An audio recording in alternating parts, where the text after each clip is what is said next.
बच्चों, आज हम पढ़ेंगे कक्षा 10 चैप्टर नंबर 2.1 बहुपद। बहुपद जानने से पहले सबसे पहले हम चर जानेंगे। चर क्या होती हैं? वह राशि जिनके मान निश्चित ना हो, जैसे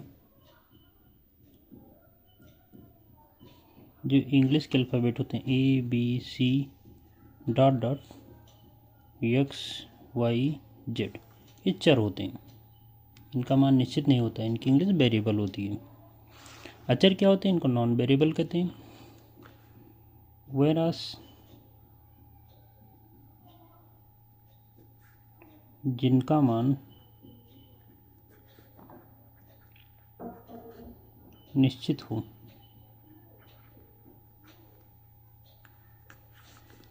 जैसे 0, 1, 2, 3 डॉट डॉट, ये सब अचर पद होते हैं। गिनती के जो अंक होते हैं वो अचर होते हैं। अब बहुपद किसे कहते हैं? तो चर तथा अचर राशियों के संयोग से बने पद बहुपद कहलाते हैं। जैसे कौन कौन से होते हैं? तो 2x + 3, इसमें देखो चर भी है अचर भी है और दोनों से मिलकर बहुपद बना है। 7x² + 5x + 9, 7y² - 3, 2z² -7/2 आदि।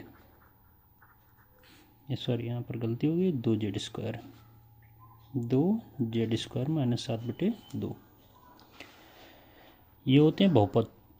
अब बहुपद जानने से पहले सबसे गुणांक, तो चर राशि के साथ गुणा होने वाली संख्याओं को गुणांक कहते हैं। जैसे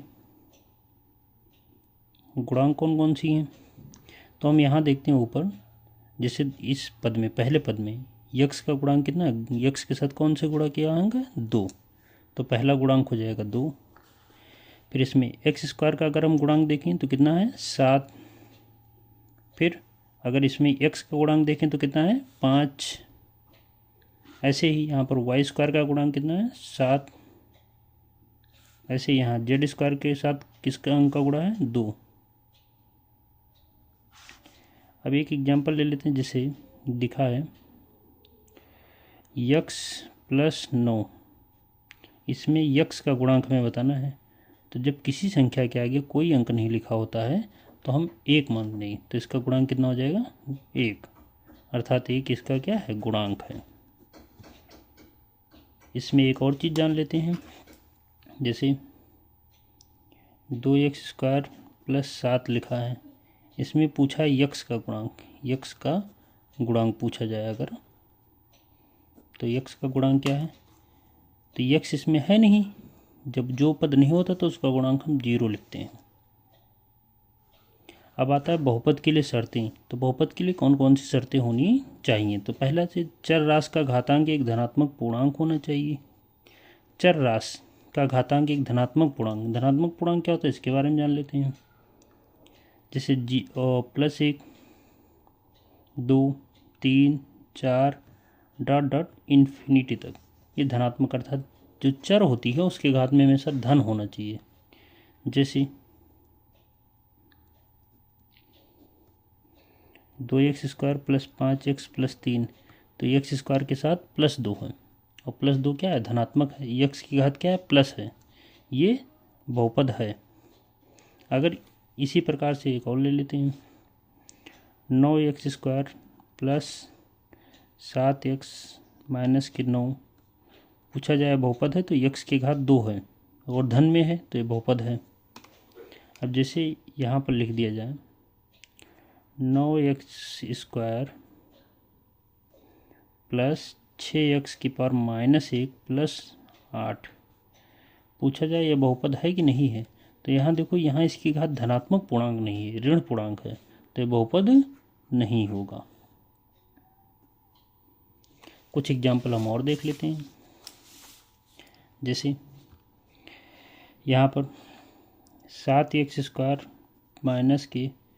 8/x + 7 हो, देखते हैं ये बहुपद है। तो देखते हैं हम क्या, यहाँ हर x जो है यहाँ हर में लिखा है, अगर इसको हम सॉल्व करेंगे तो 8 x⁻−1 हो जाएगा प्लस के 7 बराबर 0।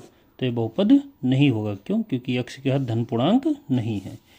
और बहुपद में पदों की संख्या निश्चित होनी चाहिए। जैसे ये बहुपद है और इसमें मान लिया हम लिख देते हैं 7x² + 9x + 5। तो इसमें पदों की संख्या निश्चित है 1 2 3। ऐसा नहीं होना चाहिए कि पदों की संख्या निश्चित ना हो। चर का गुणांक एक वास्तविक संख्या होनी चाहिए। जैसे चर राशि है, जैसे ऊपर वाला ही एग्जाम्पल ले लेते हैं 7x² + 9x प्लस यहाँ पर √3 कर देते हैं। तो देखो यहाँ पर गुणांक कौन कौन से अंक हैं? यहाँ पर 7 है, यहाँ पर 9 है, यहाँ पर √3। और ये तीनों कौन सी संख्या हैं? वास्तविक संख्याएं हैं। अब आते हैं बहुपद के प्रकार पर। तो हम देखते हैं कि बहुपद 3 प्रकार के हैं। पद के आधार पर इन 3 प्रकार के होते हैं। एक पदी, जिसमें एक पद हो, एक पदी बहुपद कहलाते हैं। जैसे 2x 3y 5z 9, ये सब एक पदी बहुपद है, एक पद के, इसमें दूसरा पद नहीं है, ये z है। द्विपदी, जिसमें 2 पद हों, जैसे 7x + 9। अब देखो इसमें प्लस लग गया तो एक पदी होगा, एक पदी होगा। x² + 9 5y - 3। देखो इसमें एक पदी, एक पद, 2 पद हो गए, इसमें भी 2 पद हो गए। 3 पदी बहुपद। त्रिपदीय बहुपद में क्या होता है? जिसमें 3 पद हों, जैसे 2x² + 5x - 3 बराबर 0। इसमें देखो एक पद, 2 पद, 3 पद, तो इसमें 3 पद हैं। अब आता है बहुपद में की घात। तो बहुपद में चर की सबसे बड़ी घात को बहुपद की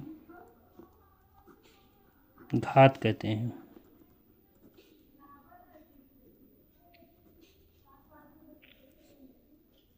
इससे 1 नंबर का प्रश्न जरूर आता है बोर्ड एग्जाम में।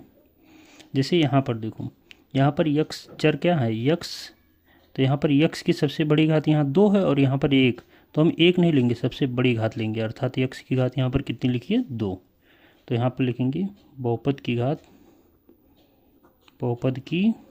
घात कितनी है? 2। ऐसे यहाँ पर देखते हैं, यहाँ पर चर y है तो y की घात कुछ नहीं लिखा है। कुछ नहीं का मतलब 1 होता है। तो यहाँ पर क्या होगा? बहुपद की घात 1।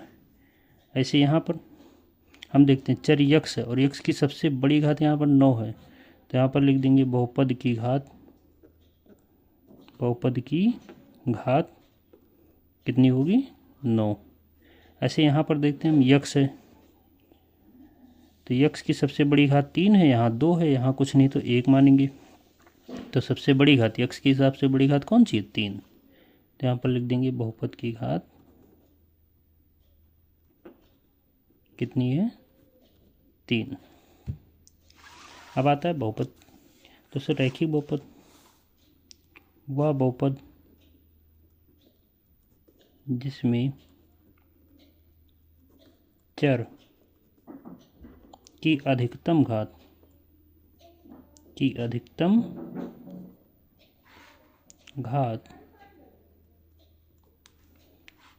1 हो। रैखिक बहुपद कहलाता है। ये बहुत पूछता है, रैखिक बहुपद निम्न में से पहचानिए। जैसे 7x + 3, हम देखते हैं इसमें यक्स चर जो है इसकी घात 1 है तो ये रैखिक बहुपद है। ऐसे 9y - 7, इसमें चर की घात कितनी है? 1, तो ये भी रैखिक बहुपद है। ऐसे ही 2a² प्लस 5a प्लस 3 बराबर 0। हम क्या देखते हैं, यहाँ पर a की घात 2 है तो रैखिक बहुपद नहीं है, जबकि ये दो रैखिक बहुपद क्या हैं। अर्थात ऐसा बहुपद जिसमें चर की घात 1 हो और रैखिक बहुपद होता है, और 1 से ज़्यादा 1 से कम हो तो रैखिक बहुपद नहीं होता है। ठीक है, आगे बढ़ते हैं। द्विघात बहुपद, इसमें चलते हैं। द्विघात बहुपद में होता है इसकी डिफिनेशन, वह बहुपद जिसमें चर की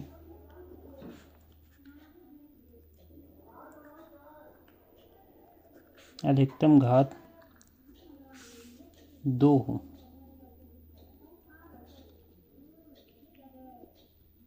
द्विघात बहुपद कहलाता है। बहुपद जिसमें चर की अधिकतम घात कितनी हो, 2। जैसे 2x² प्लस 5x प्लस के 2 बराबर 0। हम देखते हैं इसमें चर अर्थात x की सबसे बड़ी घात कितनी है, 2, तो ये द्विघात बहुपद है। ऐसे 9y² माइनस के 7y प्लस के 3 बराबर 0। हम देखते हैं इसमें y की सबसे बड़ी घात कितनी है, 2, तो द्विघात बहुपद है। त्रिघात बहुपद आपका सिलेबस यहीं तक है। वह बहुपद जिसमें चर की अधिकतम घात 3 हो, वह त्रिघात बहुपद कहलाता है। त्रिघात बहुपद कहलाता है। जैसे 5x³ plus 6x² plus 2x plus 3। हम क्या देखते हैं इसमें x जो है उसकी सबसे बड़ी घात कितनी है, यहाँ पर 3, तो ये कौन सा बहुपद है, त्रिघात। ऐसे ही 7y³ माइनस के 9 बराबर 0, तो y की सबसे बड़ी घात कितनी है, 3, तो ये भी क्या है, त्रिघात बहुपद। अब आता है शून्य बहुपद। तो वह बहुपद जिसमें चर की घात 0 हो, या सिंपल हम जाने जिसमें चर ना हो। जैसे 2 लिखा है, इसमें चर है नहीं तो चर की घात कितनी मानेंगे, 0। जैसे अगर इसको लिख दें 2x की पावर 0, तो ये शून्य घात बहुपद हो, इसमें कोई परिवर्तन नहीं होगा इसके मान में। ऐसे 3, तो ये कौन सा बहुपद है, शून्य घात बहुपद, क्योंकि इसमें चर नहीं है। अब आता है बहुपद के शून्यक। तो किसी बहुपद के जितनी घात होती है उसके शून्यकों की संख्या उतनी ही होती है। जैसे 7x प्लस 3, इसमें क्या है, बहुपद की घात कितनी है, 1। ये क्या है, बहुपद की घात, तो इसके शून्यक भी कितने होंगे, 1, अर्थात इसके 1 शून्यक होंगे। ये पहला एग्जाम्पल है। दूसरा ले लेते हैं। 2x² प्लस 5x प्लस 2 बराबर 0। हम देखते हैं इसकी घात कितनी है, 2, तो इस बहुपद की घात इसमें 2 है, तो इसमें शून्यक भी कितने होंगे, 2। अब आ जाते हैं प्रश्नावली पर। तो दिया है किसी बहुपद px के लिए y बराबर px का ग्राफ नीचे आकर 2.10 में दिया गया है। प्रत्येक स्थिति में px के शून्यकों की संख्या ज्ञात कीजिए। तो सबसे पहले हम जानते हैं px के शून्यकों की संख्या, शून्यकों की जो संख्या होती है वो बराबर होती x अक्ष के कटान बिंदु के कटान बिंदु के। इसका मतलब ये होता है कि कोई अगर ग्राफ है तो एक्स अक्ष को जितनी बार काटा है, जैसे ये हमारा होता है वाई अक्ष, ये नीचे वाई डैश, ये होता है एक्स अक्ष, इधर ही एक्स डैश। हम देखते हैं एक्स अक्ष के शून्यकों की संख्या ज्ञात करनी है। अगर जैसे कोई ग्राफ इस प्रकार से है तो एक्स अक्ष को जितनी बार काटेगा, एक और एक दो, उसके उतनी शून्य, तो इसके शून्यकों की संख्या कितनी होगी? दो, एक यहाँ और एक यहाँ, क्योंकि दो ही जगह, हम वाई एच को काउंट नहीं करते हैं। वाई एच को काटे चाहे ना काटे उससे कोई फ़र्क नहीं पड़ता है। जैसे देखो पहला क्वेश्चन में है, तो पहले प्रश्न में क्या बोला है कि पी एक्स के शून्यकों की संख्या ज्ञात कीजिए। यक्स अक्ष ये है, हम देखते हैं ये जो रेखा है ये वाई एच को काटे हैं। अगर ये यक्स अक्ष को काटते तो उसके शून्य को हम काउंट करते, तो इसमें यक्स अक्ष को काटा नहीं गया, तो लिखेंगे यहाँ पर पी एक्स के शून्यकों की संख्या बराबर 0। क्यों? क्योंकि एक्स अक्ष का कोई कटान बिंदु नहीं है। इस प्रकार हम दूसरे में चलते हैं, तो हम देखते हैं ये जो ग्राफ हुआ है ये वहाँ वाई अक्ष को काटा, तो एक्स के शून्य में वाई को काउंट नहीं किया जाएगा, तो एक्स के शून्य में एक्स अक्ष को काउंट करेंगे। तो यहाँ देखते हैं एक बार काटा है, तो यहाँ एक लिख कर लिख देंगे शून्यकों की संख्या, शून्यकों की संख्या बराबर 1, अर्थात इसके कितने शून्य होंगे? 1। ऐसे इधर आ जाते हैं, तो एक यहाँ पर है, दूसरा एक्स अक्ष काटा गया है यहाँ पर, तीसरा यहाँ पर, तो इसमें लिख देंगे शून्यकों की संख्या, शून्यकों की संख्या बराबर 3। इसमें कुल टोटल 3 शून्य होंगे। इसी प्रकार हम इसमें आ जाते हैं, तो यहाँ पर एक शून्य, यहाँ पर दूसरा शून्य, तो यहाँ पर क्या लिख देंगे? शून्यकों की संख्या, शून्यकों की संख्या बराबर 2, क्योंकि कटान बिंदु एक्स अक्ष के 2 हैं, तो शून्यकों की संख्या कितनी हो जाएगी? 2। इसी प्रकार पांचवें प्रश्न पर आते हैं, तो यहाँ हो जाता है 1, यहाँ हो जाता है 2, यहाँ हो जाता है 3, और यहाँ हो जाता है 4। तो यहाँ पर लिखेंगे शून्यकों की संख्या बराबर 4।